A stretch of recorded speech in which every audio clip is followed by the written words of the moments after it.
and everyone, all of us human beings.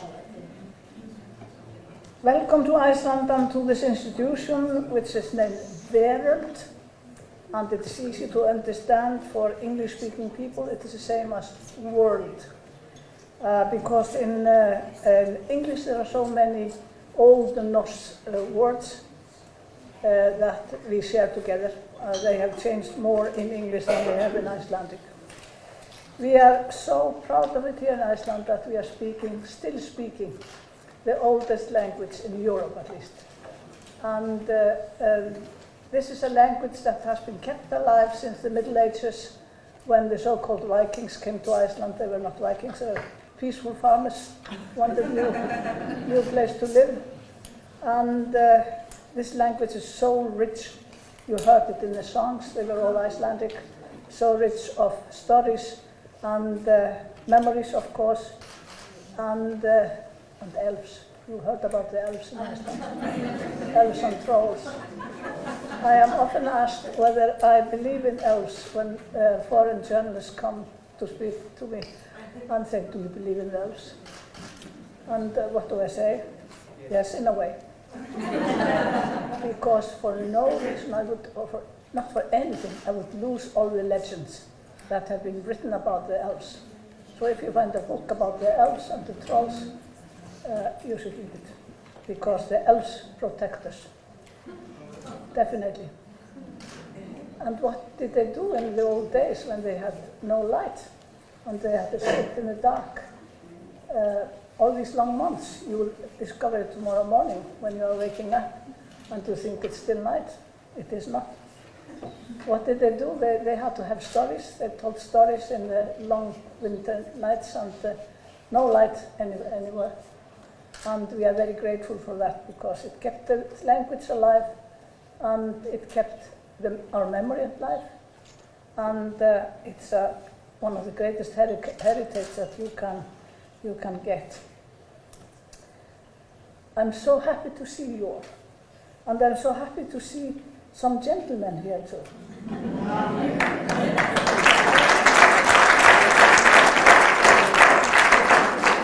Because let's face it, we can't live without you, gentlemen of the world. And we won't live without you. I have a saying always when I have to talk, when I have to speak, when I'm talking about the women's emancipation. You don't hear my jokes? I'm very sorry. I so often say it when I have to talk about women and how women are treated in the world and how they do not get the same chances as men. No father and no brother, all fathers and all brothers know that the girls, the sisters and the daughters are as capable and intelligent as the boys.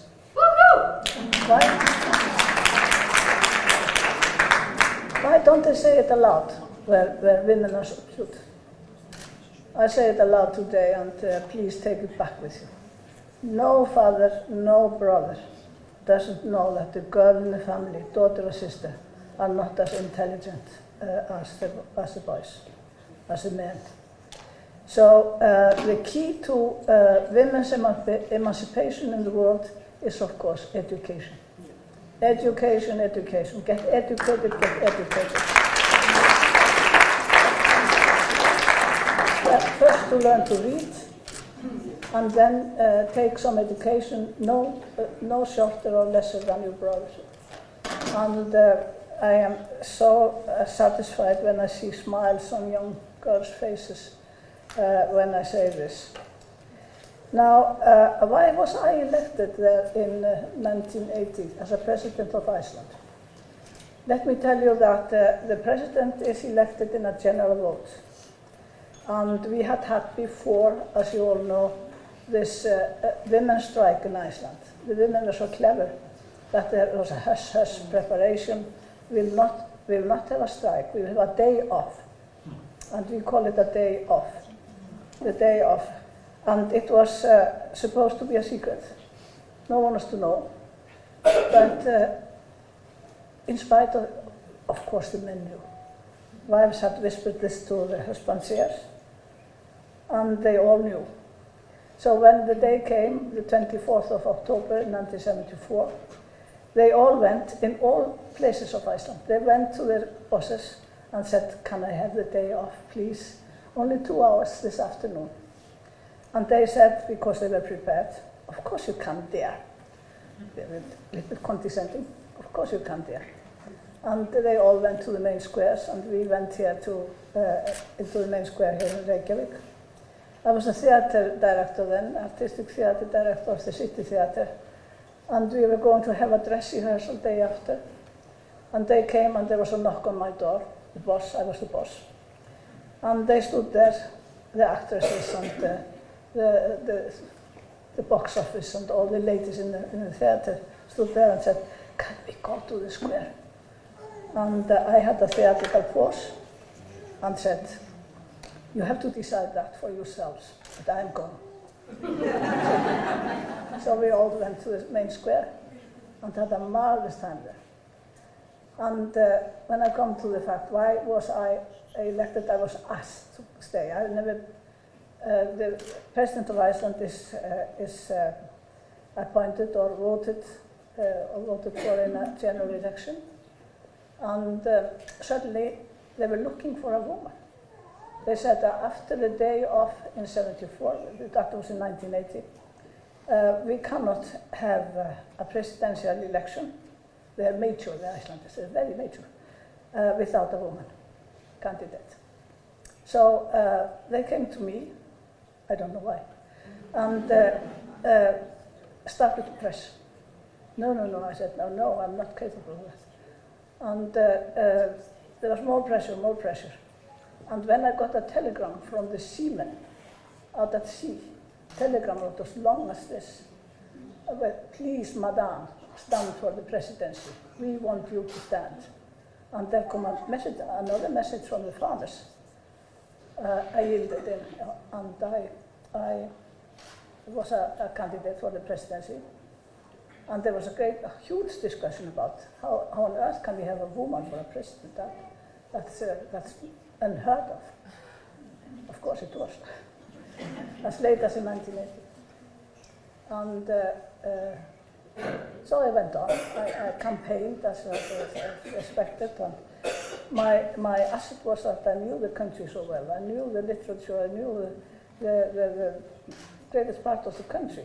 So I went there and spoke about them, because what do people want to hear? They want to hear about themselves.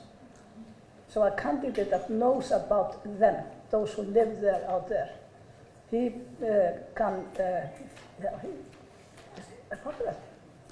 So when I was running, it was great fun. There was a gentleman once, an elderly gentleman who stood up and said, I'm so happy that you're not married with this, because I was single, and still is. I am so happy that you are not married, because whatever you would say if you had a husband, they would say that her husband has told her to say. Those were the days. Fortunately, we are all these years later, and nobody would say that today. No single person would say that today. Anyhow, I was elected with a very narrow winning with very narrowly. And my first reaction was to pity the gentleman of good fame to a second. Typically woman. Poor man, he wanted so much to become a president. And I was there as a winner. With only two small big. And from the very beginning, I am very proud to say, and it's a huge compliment for the gentlemen of Iceland and the gentlemen of the world, that they respected my election, they respected me, they asked me to restand. I was there for 16 years, just imagine. And always treated with great respect and gratefulness. People like to hear me talk about the Icelandic language because I'm a language person and you are here in our magnificent language house, which is dedicated to foreign languages. Because nothing can be done without language. We have this say in Icelandic that mál manns aðal. The language is the characteristic of man, or for man. No one can speak. We do everything in language. And war, the worst thing that's done in language is war, is hatred, is whatever that harms humanity. Language is there for us here now, all these ladies, wonderful season ladies, to create peace and to let the world know that we are here and we should all have the same rights as men. And men should never, as is now the latest in the discussion, talk down to us.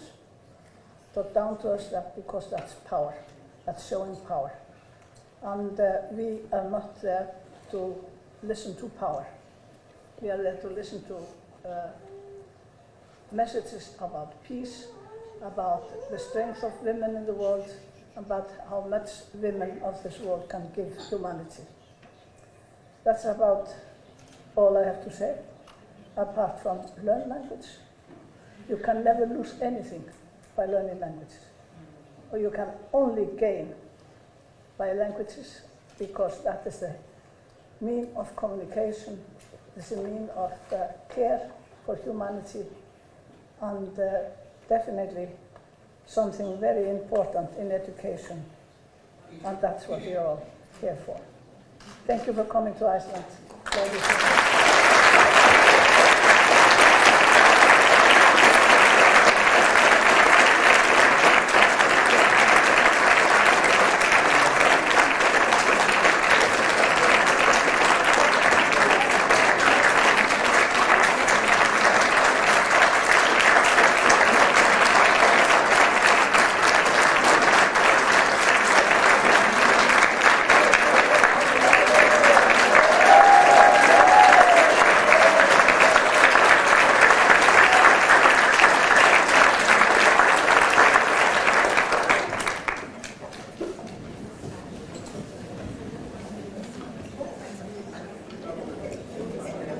Seems like an impossible task to say anything meaningful after this wonderful, wonderful speech with the messages and also expression of missions to all of us working for peace and humanity. Thank you so very much for this wonderful words of yours.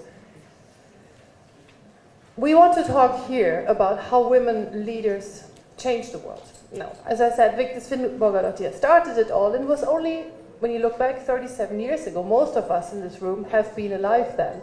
So we all have been around when the first ever woman was elected president. I mean, just to picture this way makes it clear how recent and how, in a way, shocking this figure is. And today, 37 years later, we're still not in double-digit numbers when it comes to women being in the highest ranks of political office. Being president, prime minister, less than 10%, and there is no real progress.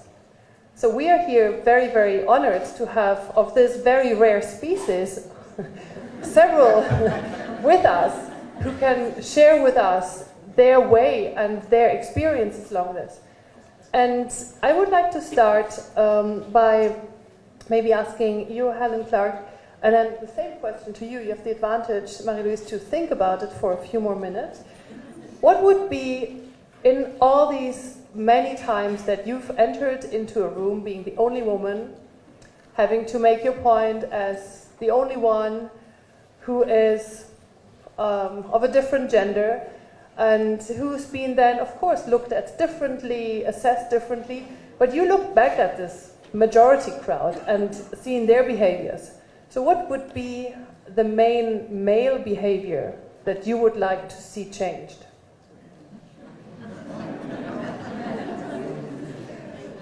Well, I mean, my experience is that by the time you got to the top job, like being a prime minister or president, they were going to listen to you, right? The problem was more on the journey, on the way up, when they found reasons why you shouldn't be there. And, you know, I started to run into that, I guess, when I began contesting serious political positions, like a safe seat for my party. And then the chatter was, well, she'll never do any good there because it's a working man's constituency. You thought, oh, maybe those men have got wives and daughters who might be interested. And then eventually when I became leader of the opposition, there was a lot of chatter that, you know, a woman could never become Prime Minister because, well, people just didn't like the way they looked or dressed or really anything much about them. But you just have to, you know, keep pushing it over. So by the time you've got through all that and established yourself as a credible figure, and then you walk into those rooms, and believe me, you walk into the APAC Leaders Summit. There used to be me, Michelle Bachelet, and Gloria Macapagal Aquino from the Philippines. That was it. That was it. Right. Arroyo. And the Commonwealth Summit, there might have been one or two women. But it wasn't an issue at that point because you were there. Can I just doubt that? Because yeah, because I'm from Germany. We've got now for many years the many times ranked most powerful woman in the world, and she is still gets this. She doesn't lead.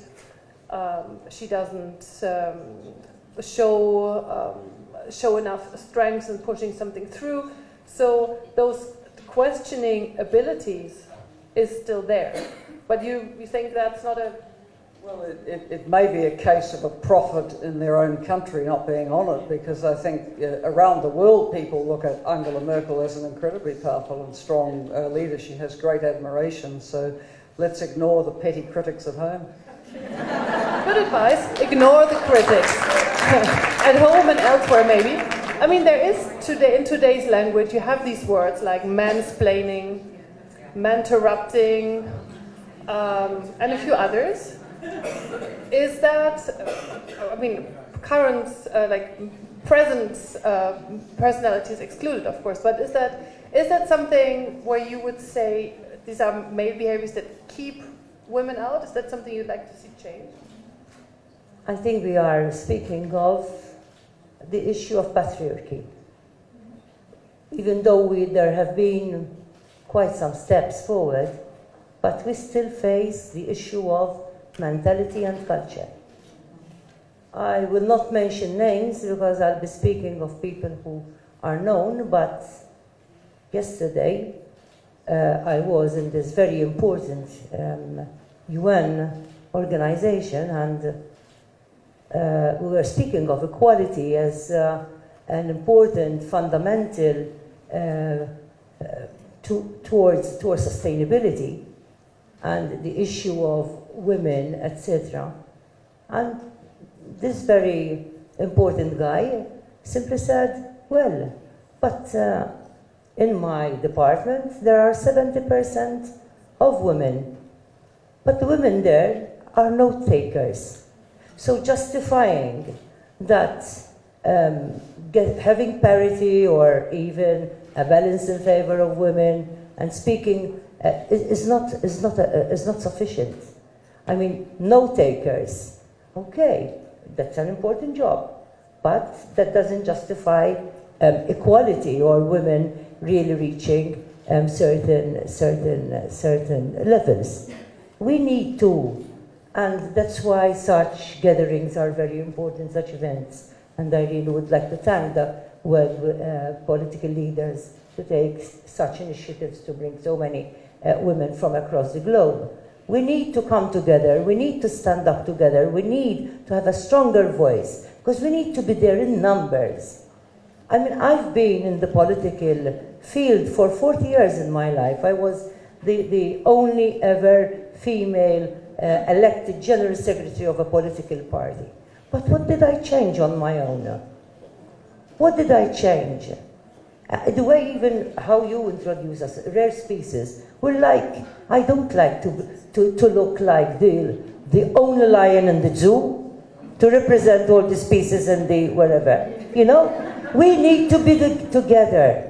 we need to in whatever capacity we are, in wherever we come from, we need to be strong and, yes, ignore critics, because this is another, for example, we are criticized the way we're dressed. We are talked of our hair.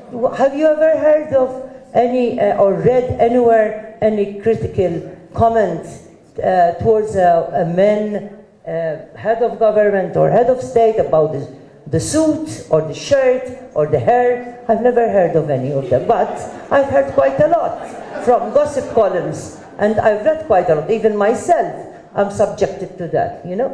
So we need to stand up, ignore the critics. We need to stand up. We have to have a stronger voice. We have to work hand in hand with men, because I don't want to label all men as being of ignoring or wanting to keep the status quo. Not all men are like that. We need to work together, but we need to be there in numbers. We are still like 22% of all female parliamentarians in the world parliaments. Is that correct? Is that right?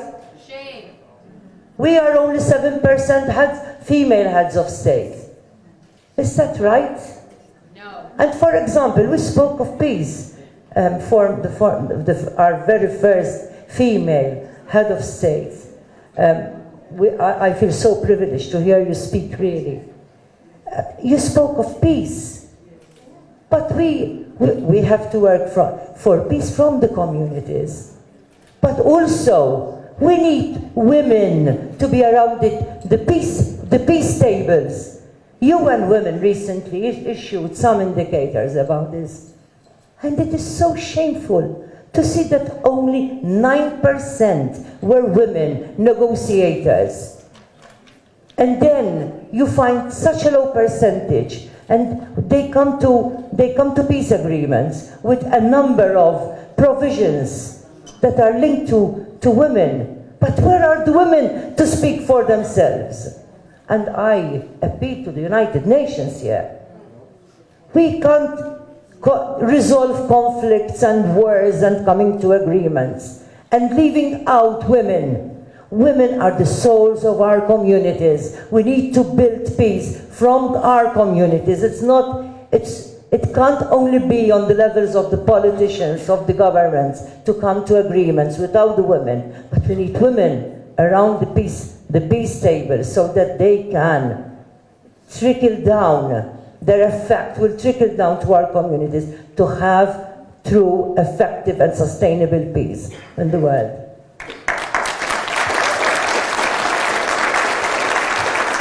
I'm sure in this group here at this conference there are plenty of women who want to be and have the capacity to be the Prime Minister or President of their country. And if we can fuel that motivation and that energy and the ambition by having others, listening to others, underlining the importance of and the relevance of having more women leaders, then a big part of the mission of some of these activities is fulfilled. Can I ask very concretely, because, I mean, Helen, you're in the, I think, satisfying position maybe to see that one of the women who worked very closely with you is now the Prime Minister in New Zealand. And very often you can see that when women are in positions of power and they do make sure that in influential positions around them there are women put, that this is like, what's she doing now? How to overcome that? How, when you say, my job as a woman leader is to make sure that many can follow me, how can you fight off that suspicion that you're undermining existing structure?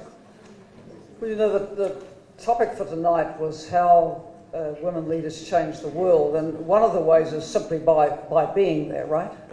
Having the first woman president-elect in 1980. What a powerful signal around the world. Hey, women can go for those jobs. And I think the same for every woman who has held a top position. You become a role model, and other women and girls look at that and they think, yeah, you know, why not me? Or I know someone who should be promoted. So the role modeling is extremely important. I mean, New Zealand now has its third woman Prime Minister. I think only Bermuda has had 3 women leaders, apart, and 2 of them are here. Bermuda, congratulations. And you know, people used to joke towards the end of my long 9 years as Prime Minister, does a boy ever get to do this job? You know, unfortunately they do, but that's by the by. But no, the role modelling is very, very strong, that these positions are attainable by women, and we should support women to come up that ladder. And would you say that the age to start is when women are professionals, or how do you trigger that? Because you can, we have, again in Germany, sorry to come back to my home country once more, we have we have very regular surveys of what does youth want to aspire to, and a tiny number of girls says, I want to become a politician. A much larger number of boys says, I want to be the boss, I'd like to be the Prime Minister one day. Well, I think there are many different routes in, depending on the political formation of the country, the context and so on. I mean, for me, I went into politics from being an activist. You know, I was a post-war baby boomer in New Zealand, student generation that didn't like our country being in the Vietnam War, and didn't like the French testing nuclear weapons in the ocean to the north of us. Was very concerned about apartheid in South Africa. So you know, we were activists for causes, and then you know, there gets a point, particularly when the government that didn't stand for any of those things was re-elected for the 4th time, you thought, well, I've got to get into the mainstream political system, because the only way we'll change these decisions is if we are able to change a government. So that was my route in, but as I say, others will find other motivations. As for, you know, what the right time or age is, again, you know, very particular to the individual. I was elected first at 31 years of age, and I think it wasn't a bad time. I'd had some years in a profession. I think I brought something to it, but I do think now, with the world having its largest ever youth generation at 1.8 billion strong, we should be seeing younger women come in, and actually younger men as well, because this is a very powerful demographic that has ideas and hopes and aspirations, and it should be reflected in the highest decision-making bodies of our countries.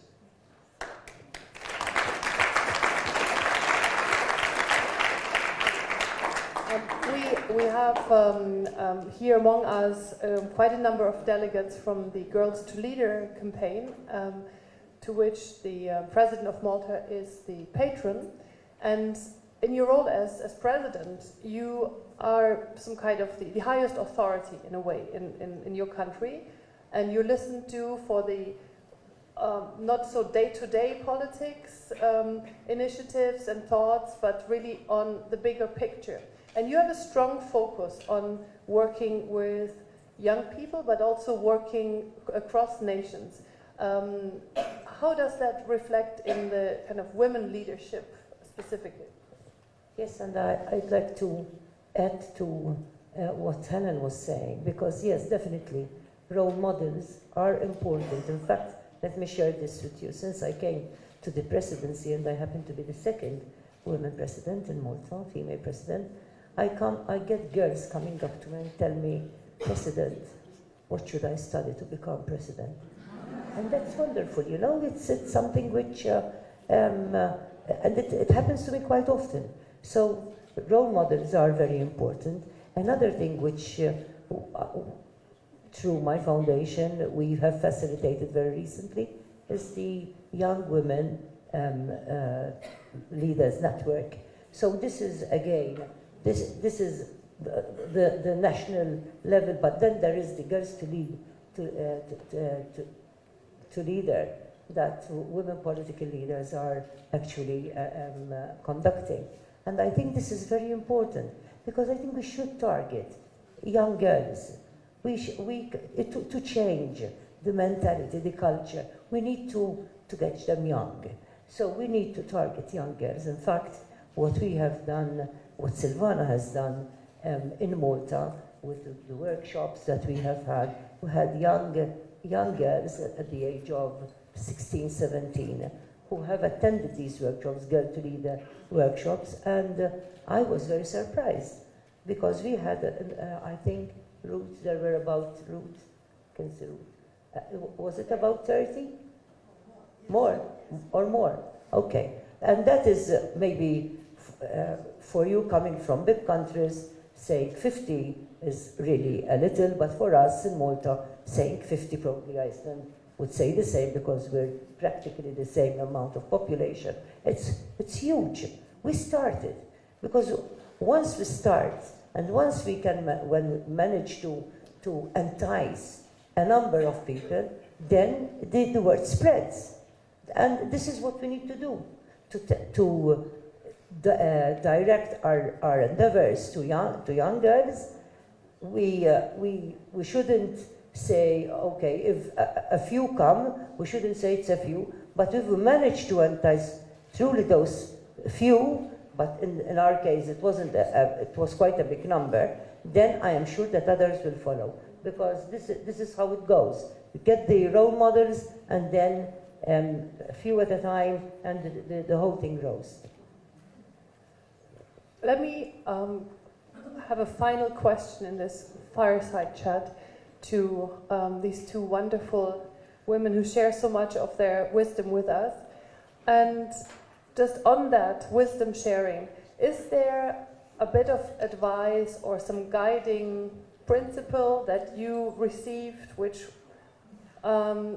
helped you take decisions? Is there something that you could and want to share with the women leaders and future women leaders and men leaders present here, that you'd say, this was something that, for example, my grandmother told me when I was 10 years old, and ever since when I came into a difficult situation, I remembered what she said. I mean, for me, I exactly remember that situation when my grandfather told me, when I was struggling with myself, should I go somewhere or not? And he just said, what would you do if you're not scared?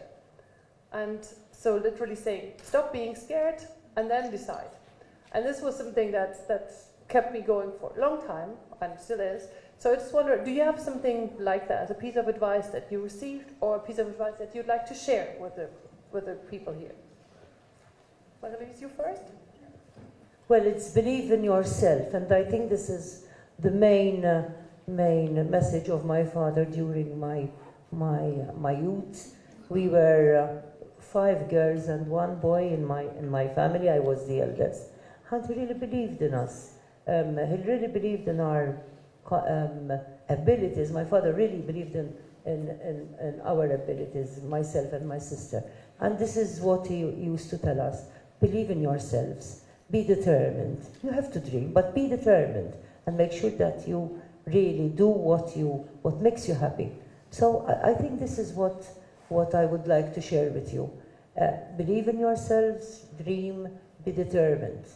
And please, as Helen has said, ignore the critics, because we'll find them until we really change the mentality and the culture. But we can do it. Let's do it together.